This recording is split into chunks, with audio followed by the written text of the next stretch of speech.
Fala, povo bonito! Adalberto Matos, canal Ponto PC. Muito obrigado pela sua companhia, muito obrigado pela sua inscrição. Então, se você não é inscrito, já se inscreve aí, por gentileza. É uma honra poder estar compartilhando com você conhecimentos da minha área profissional, conhecimentos esses que têm só um único objetivo: te trazer esclarecimentos e possibilidades de você ajudar outras pessoas, como, por exemplo, compartilhando esse vídeo para um amigo, para uma amiga. E o tema de hoje você vai ter que compartilhar mesmo, porque se você tem filho adolescente, você tem amigos que também têm filhos adolescentes. O tema de hoje nós vamos falar sobre escolha profissional, ou então escolha vocacional. E esse tema envolve a família inteira. Não tem como escapar. Desde vó, vô, tio, tia, todo mundo vai ter algo para falar sobre a escolha profissional do seu filho. E o seu filho, esse então, tá no bico do corvo, porque é uma época de muita tensão e eu quero falar disso da maneira bem simples: como escolher uma profissão sem surtar, né? Tem gente maluca por aí por conta de escolhas profissionais. E nós vamos falar muita coisa legal. E eu tenho um caso de um paciente meu, moço, coisa linda, que processo bonito que aquele rapaz fez, mas totalmente inusitado. Eu vou falar isso lá no finalzinho do nosso vídeo, mas não pule para lá. Acompanhe esses 3 primeiros pontos aí que são super importantes, beleza? Vem comigo.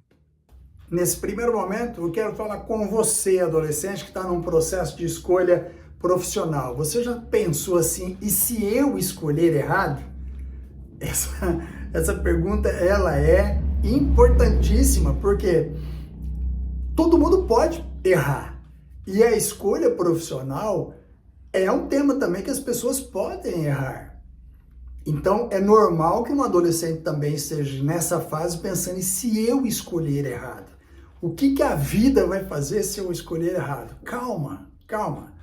Não vai precisar surtar, tá? Mas é normal você pensar isso. Então, a primeira coisa, é normal você pensar isso. Vamos, com esse ponto de vista, destrinchar, então, esse processo todo, tá? Nós vamos falar sobre o peso da escolha. E não dá para falar em peso da escolha sem falar na pressão, porque as pessoas querem que você escolha. E muitas vezes essa pressão não é maldade, é porque também os pais são cobrados. E aí, seu filho já decidiu? Sua filha já decidiu? Eles também são cobrados. E aí, o que eles fazem? Eles transferem essa cobrança. E às vezes da pior maneira possível, que é pressionando realmente. Não, eu nessa sua idade já tinha decidido. Eu, se eu fosse você, ia fazer o que todo mundo está fazendo na família. São pontos de vistas que parecem simples, mas para quem está do lado de cá, do lado de quem está escolhendo, cara, é terrível. É terrível, porque você reforça o medo do sujeito escolher errado. Então, cuidado com esse peso da escolha, não se tornar realmente um motivo de você afundar. Você tem que deixar claro, principalmente você que está escolhendo, que você está escolhendo, que você tem tempo para escolher. Não é você não entrar na faculdade com 17, com 18 anos, tá, eu tô sem futuro. Nós estamos vendo aqui esses dias na Folha de São Paulo, uma senhora com 95 anos que começou a fazer serviço social. Ora, é claro que eu não quero que seu filho chegue aos 95 anos para escolher o que vai fazer, mas até mesmo nesse exemplo a gente vai dizer o seguinte: lá atrás ela não tinha essa possibilidade, hoje ela teve essa possibilidade de escolher e fazer o que realmente ela queria.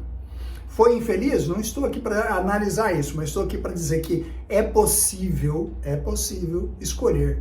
Então pode ser que com 17, com 18, com 19, com 20, eu tenho aqui, e é isso que eu vou falar depois no último ponto, a história de um paciente que com 25 anos deu uma guinada, 26 para 27 anos, deu uma guinada na vida profissional dele. Aguarde aí, que nós vamos falar disso, do peso da escolha. Terminando agora esse lance do peso da escolha, nós vamos para o segundo ponto, que é a psicologia da escolha. A escolha profissional como construção de identidade. Essa não vem pronta, ela vai se fazendo. Obviamente que o Adalberto de hoje, 27 anos depois de formado, é muito diferente daquele menino que saiu formado lá atrás. Esse processo de amadurecimento é que vai fazendo a nossa escolha profissional cada vez mais, todos os dias, se tornar algo consistente e não só um momento da escolha profissional. Então, essa psicologia da escolha, ela valoriza a construção que você vai fazendo para chegar nesse tópico de me formei naquela área, vou trabalhar naquela área. O desejo, agora, versus as expectativas externas. Ou seja, eu tenho um desejo e as expectativas externas, lá fora, as pessoas, amigos, parentes, têm outras expectativas.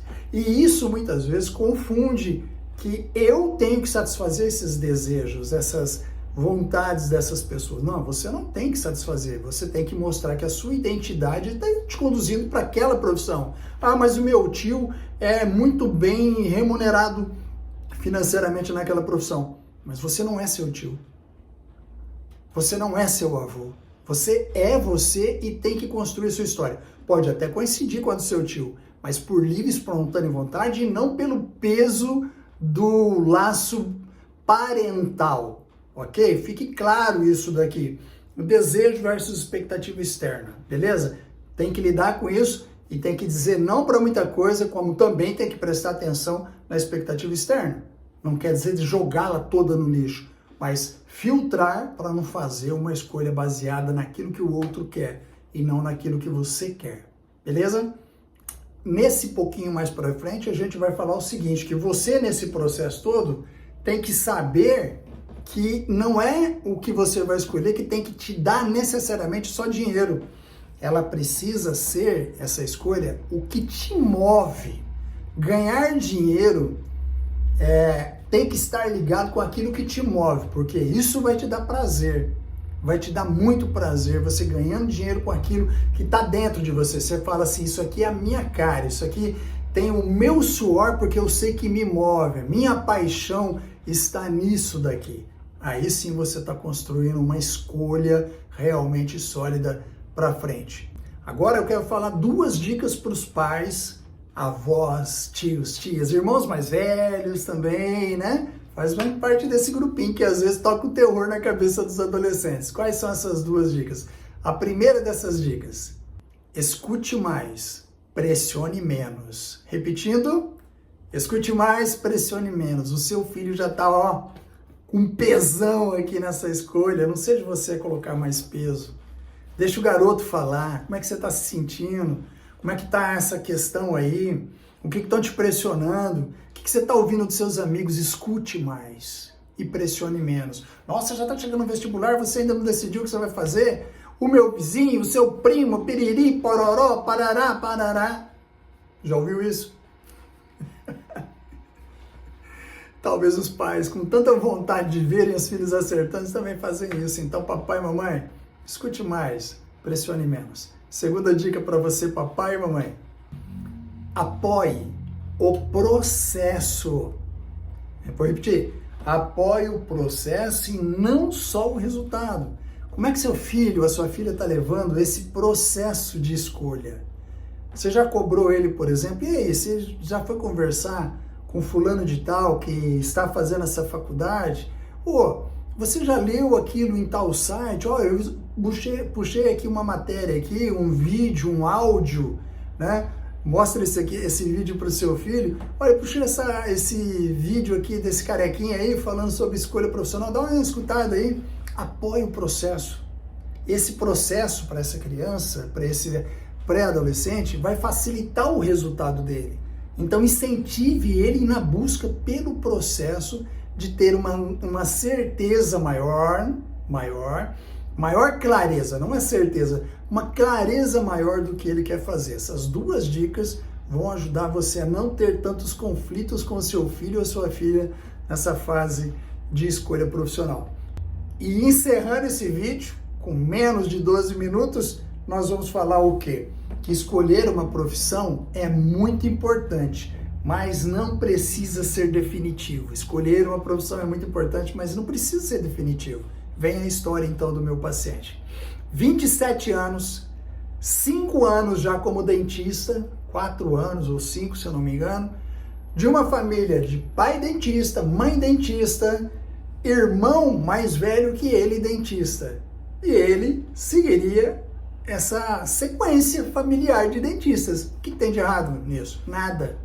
Ele já estava formado, já tinha o próprio consultório, já estava trabalhando. E aí um amigo dele, médico, um dia lá, os dois estão em algum lugar, e o médico recebe uma chamada, ó, vem pra cá que teve um negócio aqui, você vai ter que fazer uma cirurgia e tal, precisamos de você aqui. Ele falou, bichão, vamos comigo lá, eu vou fazer uma cirurgia, não é nada grave, então você pode estar junto. E uma vez você me perguntou, vamos lá. Ele falou assim, pô, mas... Falei, vamos. Entrou, paramentou o menino também, ele foi lá fazer a asepsia dele como cirurgião. O moleque ficou lá, nem se mexia. Ele falou, Adalberto, aquilo estava entrando na minha cabeça. Falei, se sou eu, já estava entrando de medo, né? Ver alguém ser cortado de sangue. Ele falou, não, cara, eu estava ali curtindo demais aquilo. Na hora que ele saiu para fora, ele chegou pro amigo, depois que o amigo se limpou e tal, falou, velho, tomei uma decisão. Ué, que decisão? Vou começar a medicina. Ele falou, você é louco? Você é doido? Sua família vai te matar. Bom, resultado da história. A família ficou maluca, né? A família quase teve uma conferência. E aí eles estavam apostando que no consultório eu iria demovê-lo. Gostei dessa palavra, hein? Demovê-lo da decisão dele. Eu disse para ele, bicho, é normal. Tem um monte de gente que, inclusive, largou medicina para fazer um monte de outras coisas. Tem um monte de gente que largou direito para fazer odonto. Por que você não pode ser mais um? Por que tem que ser exatamente esse formato? É isso que você quer? Pensa um pouco mais. Vai conversar com outros médicos, vai conhecer outras pessoas dentro da medicina, estudantes de medicina. Ele fez isso certinho. No final da história, lá vai ele fazer medicina. O tiozão, né? Porque a molecada de 17 anos, 18 anos e ele lá com 26 para 27 anos, era o tiozão da turma. Só resumindo, fui convidado para a formatura dele de medicina, acompanhei ele acho que até o 3º ano de medicina. Depois não precisava mais, estava muito bem com as questões dele. A família foi acolhendo, a família foi enxergando que ele sempre teve isso dentro dele. E não foi a família que pressionou para que ele não fosse médico. Mas ali, naquela pequena cirurgia de 30 minutos, ele descobriu onde estava a verdadeira alegria dele, que era dentro da medicina. Hoje, já se formou, está lá em São Paulo, fez especialização, se eu não me engano, eu não sei, eu vou arriscar aqui dizer, não sei se foi na USP, em geriatria, eu sei que ele é geriatra, trabalhando com os velhinhos e velhinhas e contando essa história para muitos adolescentes em palestras que ele faz por aí, principalmente em São Paulo. O que eu quero dizer para você, papai, mamãe, você adolescente, adolescentinho, adolescentinha que está nesse processo de escolha? Sim, é possível mudar. Sim, é possível recomeçar. Mas é melhor também fazer a coisa certa e seguir legal e tocar a tua vida. As duas coisas são boas. O importante é buscar aquilo que te faz melhor como ser humano e que você pode passar isso em forma de paixão, exercendo essa profissão. Beleza, gente? Eu agradeço a sua companhia, peço aí mais uma vez, dê o seu gostinho aí, o seu joinha aí, dê também a sua inscrição, para mim vai ser uma honra. E, tô com esse cacuete do I, tô tentando tirar, tá? E me despeço de você, te desejando paz, muita paz. Valeu!